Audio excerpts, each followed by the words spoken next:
నమస్తే, welcome to Telugu వాటి. ఇప్పుడు మనతో పాటు సీనియర్ జర్నలిస్ట్ కపల్ ప్రసాద్ గారు. సార్ నమస్తే నందు. సార్, తెలంగాణలో చూసుకుంటే ముఖ్యంగా ఎమ్మెల్యే కోట, ఎమ్మెల్సీ నామినేషన్ల గడువు వాటితో పూర్తయిన పరిస్థితి. సో ఎన్నో అడ్డంకుల మధ్య కాంగ్రెస్ పార్టీలో చూసుకుంటే అద్దెకి దయాకర్కి, అదేవిధంగా విజయశాంతికి, శంకర్ నాయక్కి ఎమ్మెల్సీ వాళ్ళ నామినేషన్ దాఖలు చేసిన పరిస్థితి. సో ముఖ్యంగా విజయశాంతికి ఎమ్మెల్సీ రావడం వెంట అసలు ఎవరు చక్రం తిప్పి ఉంటారు మీ అనాలిసిస్? విజయశాంతికి ఎమ్మెల్సీ రావడం అంటే ఏఐసిసి నిర్ణయం అనేది స్పష్టంగా మనకు అర్థమవుతుంది. ఎందుకంటే ఆమె ఇక్కడ ముఖ్యమంత్రి గారిని కలిసినట్టు, పిసిసి గారిని కలిసినట్టు, నాకు ఇవ్వండి అడిగినట్టు ఇక్కడెక్కడ మనం చూడలేదు. కానీ ఢిల్లీ పోయి ఢిల్లీలో ఆమె సంప్రదించినట్టుగా మనకు అర్థమవుతుంది. తర్వాత విజయశాంతి అంటే గతంలో ఎంపీగా పనిచేసింది, కాంగ్రెస్ పార్టీలో చాలా కాలం పనిచేసింది, సీనియర్ లీడరు, తెలంగాణ ఉద్యమంలో కూడా పనిచేసింది. అంటే ఇక్కడికి వచ్చేసరికి ఆమెకు ఈ రాష్ట్రంలో కొంత ఆమెను పట్టించుకోవట్లేదు ఈ రాష్ట్ర నాయకత్వం అనేటువంటి ఒక ఆలోచన కేంద్ర నాయకత్వం ఉన్నట్టుగా మనకు అనిపించింది. కాబట్టి కేంద్రం డైరెక్ట్ గా ఆమె ద్వారా మాట్లాడే విజయశాంతికి నేరుగానే టికెట్ ఖరారు చేసినట్టు మనకు స్పష్టంగా ఇక్కడ అర్థమవుతుంది. అంటే ఇప్పుడు ముఖ్యమంత్రి రేవంత్ రెడ్డి ముఖ్యమంత్రి పదవి చేపట్టిన తర్వాత కూడా విజయశాంతి ఎక్కడ కనిపించలేదు. ఈ 14 నెలల తర్వాత ఏఐసిసిలో వారం రోజుల నుంచి ఢిల్లీలో ఆమె ఉన్న పరిస్థితి. సో ఇంత సడన్ గా ఆమెకు టికెట్ రావడము, ఆల్రెడీ పార్టీ ఎప్పటి నుంచో పార్టీ కార్యకర్తగా పార్టీకి సేవ చేసిన కార్యకర్తలు ఉన్నారు, వాళ్ళని వదిలేసి విజయశాంతికి రావడం అనేది ఎట్లా చూస్తారు? నేను అదే చెప్తాను. ఇప్పుడు ముఖ్యమంత్రి విజయశాంతి పార్టీలోకి రాలేదా, విజయశాంతికి పనులు అప్పగించలేదా? ఇక్కడ ఉంటుంది కదా, రాష్ట్ర నాయకత్వం విజయశాంతిని పట్టించుకోలేదు. రాష్ట్ర నాయకత్వం చెప్పిన విజయశాంతి పని చేయలేదు, లేకపోతే రాష్ట్ర నాయకత్వం విజయశాంతికి ఏదో చాలా ప్రచార బాధ్యతలు అప్పగించారు, లేకపోతే ఇంకోటి అప్పగించారు, పోలేదు అనేది లేదు కదా. ఇక్కడ విజయశాంతి సేవల్ని పిసిసి అంతగా ఉపయోగించుకోలేదు. ఆ విషయం ఏఐసిసికి స్పష్టంగా అర్థమైంది. అర్థం కావడం ద్వారా ఇట్లా పిసిసి నిర్లక్ష్యానికి గురి చేస్తున్నటువంటి నాయకులను ఏఐసిసి నేరుగా గుర్తిస్తుంది, వాళ్లకు ప్రోత్సాహం ఇస్తుంది, వాళ్ళకి పదవులు ఇస్తుంది అనడానికి విజయశాంతి ఒక ఉదాహరణగా మనం చెప్పుకోవచ్చు. కాబట్టి విజయశాంతి పని చేయకుండా టికెట్ ఇచ్చిండ్రు అనే కంటే విజయశాంతి సేవలు గుర్తించబడలేదు, ఏఐసిసి గుర్తించిందని చెప్పి చెప్పుకోవచ్చు. ఓకే, ఇటు ఎట్టకేలకు అద్దెకి దయాకర్కి ఎమ్మెల్సీ వచ్చింది.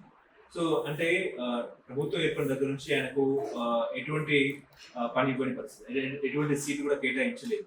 సో 2 సార్లు ఆయన ఆశకు భంగం కలిగించారు. సో ఇప్పుడు ఎట్టకేలకు ఆయనకు టికెట్ వచ్చింది. సో అద్దెకి దయాకర్కి ఎమ్మెల్సీ రావడం మీ రియాక్షన్? వాస్తవంగా అద్దంకి దయాకర్ ఒక మంచి నాయకుడు, కాంగ్రెస్ పార్టీలో కానీ లేకపోతే తెలంగాణ ఉద్యమంలో కానీ ఒక దళిత నాయకుడు, చదువుకున్నటువంటి వ్యక్తి.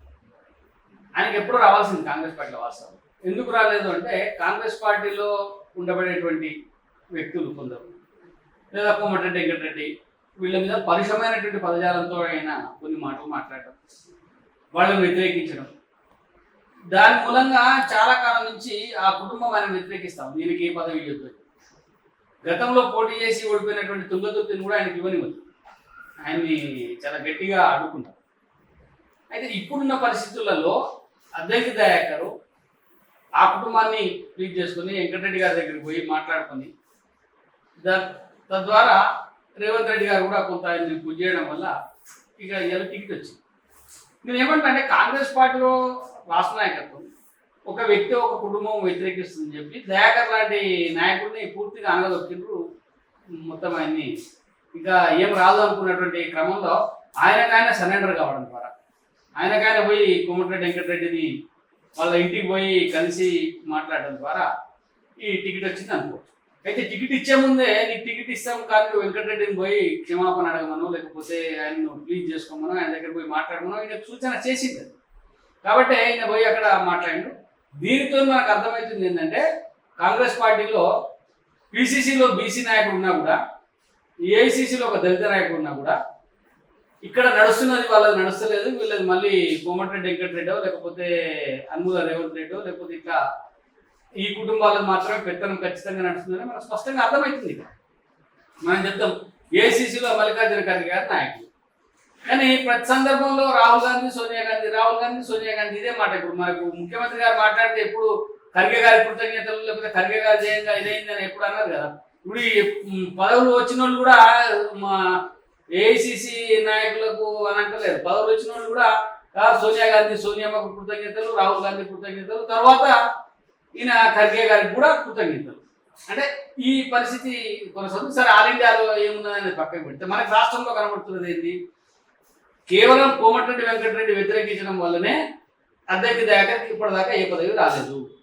మళ్ళీ కోమటిరెడ్డి వెంకటరెడ్డిని పోయిన శాంతపరిచి ఆయనను అనుగ్రహం పొందడం వల్లనే ఈ ఎమ్మెల్సీ పదవి వచ్చిందని మనకు స్పష్టంగా అర్థమవుతాం. కాబట్టి అద్దెకి దయాకర్కి ఇవ్వడం అనేది మంచిదే. సరే ఆ పార్టీలో ఇంటర్నల్గా ఏమున్నప్పటికీ కొన్ని కుటుంబాల ఆధిపత్యం నడుస్తుంది అనేది కూడా దీంతో తేటతెల్లమైనది.